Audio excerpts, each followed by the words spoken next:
दोन तीन भाषा हिंदी इंग्लिश आणि मराठी.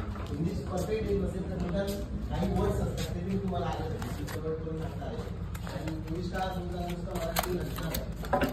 बरोबर आमचे इंग्लिश खूप फ्लुएन्सी हवं असं गरज नाही. मला माहिती आहे ना एकाचं वैशिष्ट्य आहे की असं म्हटलं आता की एखादा असा माणूस असतो की तो इंग्लिश बोलू शकत नाही पण लोक त्याच्याकडे जाऊन त्याची भाषा शिकतात ते जाणून घेण्यासाठी. ऑप्शन नाही ना असं बोलू शकणार इंग्लिश आपण का शिकतो कारण जे डेटा आहे तो स्टडी करण्यासाठी दुसरा सोर्सच नाही ना. कन्व्हर्शन कशाचं होतं मराठीत ते निवड नाही होत आहे.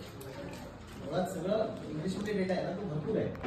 मग ते शेवटी त्यासाठी इंग्लिश शिकावं लागतं ना. अशी आपली आयडेंटिटी तयार झाली पाहिजे की माणसाने तुमची भाषा शिकली आहे. फॉरेनर इथे काय काय मराठी पण शिकली आहे अशी लोक नाही बोलू शकत ना. त्यांची लँग्वेज आदिवासी अशी आपली आयडेंटिटी गेली होती. आपली भाषा काढून आणि काही लँग्वेज आपली थोडी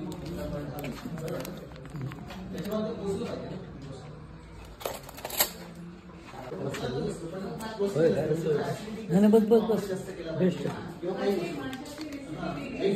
किंवा त्यांच्यापासून